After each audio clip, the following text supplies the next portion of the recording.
Assalamualaikum warahmatullahi wabarakatuh. Kaifa halukum? Bihair, Alhamdulillah. Berikut 6 kata-kata nasihat dan motivasi hidup dari Ali bin Abi Thalib. Penasaran seperti apa nasihatnya? Yuk kita simak bersama. Bismillah. Pertama, mudah dan sulit. Aku tidak peduli dalam keadaan apa aku berada, dalam kemudahan atau kesulitan. Sebab, sesungguhnya kewajiban terhadap Allah Subhanahu wa Ta'ala dalam kesulitan adalah ridho, sedangkan dalam kemudahan adalah syukur. Apalah artinya kebaikan jika ia hanya dapat diperoleh dengan cara yang buruk, atau kemudahan yang hanya dapat diraih dengan kesulitan? Ketika kesempitan sudah sampai pada puncaknya, maka saat itulah datang kelapangan, dan ketika musibah telah menyempitkan tenggorokan, maka saat itulah datang kemudahan. Jika engkau sedang dalam keadaan kaya raya, maka semua orang mendekat kepadamu. Akan tetapi, jika engkau sedang dalam kesusahan, keluargamu sendiri akan menjauh darimu. Kedua, malu dan kemuliaan. Kemuliaan adalah dengan akal dan adab, bukan dengan asal-usul dan keturunan. Tidak ada kemuliaan bersama adab yang buruk. Kemuliaan adalah meyakini kematian bahwasanya ia berada di leher manusia. Kemuliaan berkaitan dengan kekecewaan, malu dengan tidak mendapatkan sesuatu, dan kesempatan berjalan seperti jalannya awan, maka cepat-cepatlah engkau ambil semua kesempatan yang baik. Tidak ada keimanan yang nilainya lebih besar seperti malu dan sabar.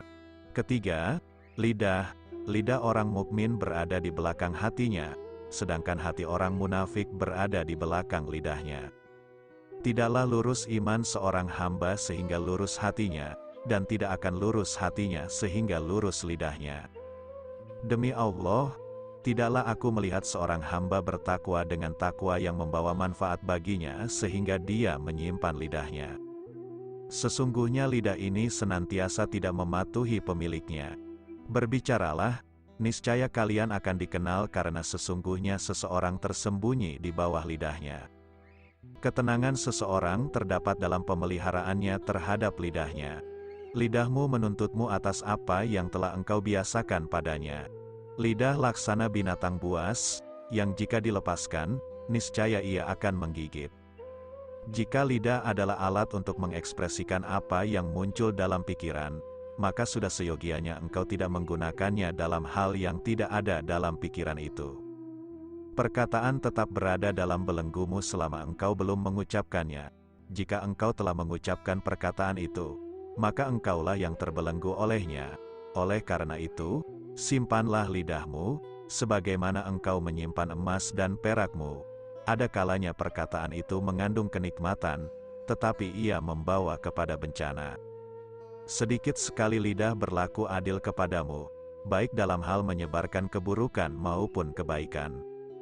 Timbanglah perkataanmu dengan perbuatanmu, dan sedikitkanlah ia dalam berbicara kecuali dalam kebaikan. Sesungguhnya ada kalanya diam lebih kuat daripada jawaban. Jika akal telah mencapai kesempurnaan, maka akan berkuranglah pembicaraannya.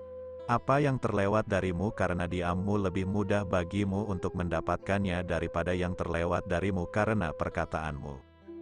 Sebaik-baik perkataan seseorang adalah apa yang perbuatannya membuktikannya.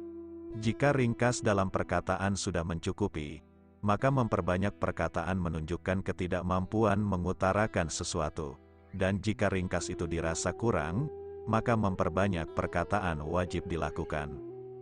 Barang siapa yang banyak bicaranya, maka banyak pula kesalahannya. Barang siapa yang banyak kesalahannya, maka sedikit malunya. Barang siapa yang sedikit malunya, maka sedikit kehati-hatian dalam beragamanya. Barang siapa yang sedikit kehati-hatian dalam beragamanya, maka mati hatinya. Dan barang siapa yang mati hatinya, maka dia akan masuk neraka. Keempat, kejujuran. Orang yang suka berkata jujur mendapatkan 3 hal: kepercayaan, cinta dan rasa hormat.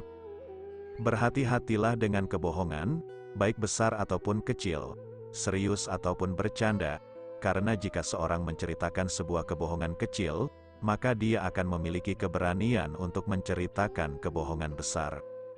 Kejujuran akan menyelamatkanmu meski kamu merasa takut akan hal itu.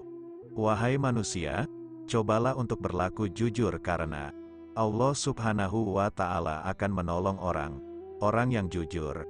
Hindari berbohong karena itu akan merusak imanmu. Ketahuilah bahwa orang jujur berada di ambang kemuliaan dan kehormatan, sementara pendusta berada di ambang kehancuran dan kebinasaan. Kelima, putus asa. Dalam keputusasaan terdapat penyia-nyiaan. Janganlah engkau berputus asa jika doamu lambat dikabulkan, karena pemberian sesuai dengan kadar permintaan. Kesedihan dan kemarahan adalah dua pemimpin yang menuntut terjadinya suatu kejadian yang berlawanan dengan yang engkau sukai. Akan tetapi, sesuatu yang tidak engkau sukai, jika datangnya dari orang yang di atasmu, maka ia akan menyebabkan kesedihan, dan jika ia datangnya dari orang yang di bawahmu, maka ia akan menyebabkan kemarahanmu. Menampakkan kebutuhan termasuk dari kelemahan semangat. Jika engkau bersedih atas apa yang terlepas dari tanganmu, maka hendaklah engkau bersedih atas apa yang belum sampai kepadamu. Ketidaksabaran ketika ditimpa suatu musibah adalah bagian dari lengkapnya cobaan itu sendiri. Orang yang paling jelek keadaannya adalah yang luas pengetahuannya, kuat ambisinya, tetapi kecil kemampuannya. Keenam, takut dan harap. Sungguh mengherankan, orang yang takut pada siksaan seorang penguasa, padahal siksaan itu pendek masanya, sementara dia tidak takut terhadap siksa Allah yang Maha Kuasa, padahal siksanya terus berkelanjutan, kekal. Tidak ada benteng yang lebih kokoh daripada kehati-hatian dalam beragama. Sudah sepantasnya bagi seorang hamba untuk takut kepada Allah Subhanahu wa Ta'ala di waktu sendirian ketika tidak dilihat orang banyak, memelihara dirinya dari segala celah, dan bertambah kebaikannya ketika usianya bertambah tua. Takutlah kepada Allah Subhanahu wa Ta'ala di waktu sendirimu. Niscaya Dia akan menjauhkan dirimu dari segala hal yang membahayakanmu. Barang siapa yang takut kepada Allah Subhanahu wa Ta'ala, niscaya akan takut kepadanya segala sesuatu. Harapan kepada Sang Pencipta lebih kuat daripada takut kepadanya karena engkau takut kepadanya disebabkan oleh dosamu, sementara engkau berharap kepadanya karena kemurahannya, maka ketakutan itu milikmu, sedangkan harapan itu miliknya. Takutlah kepada Allah Subhanahu wa Ta'ala, sehingga seakan-akan engkau tidak pernah menaatinya, dan berharaplah kepadanya seakan-akan engkau tidak pernah bermaksiat kepadanya.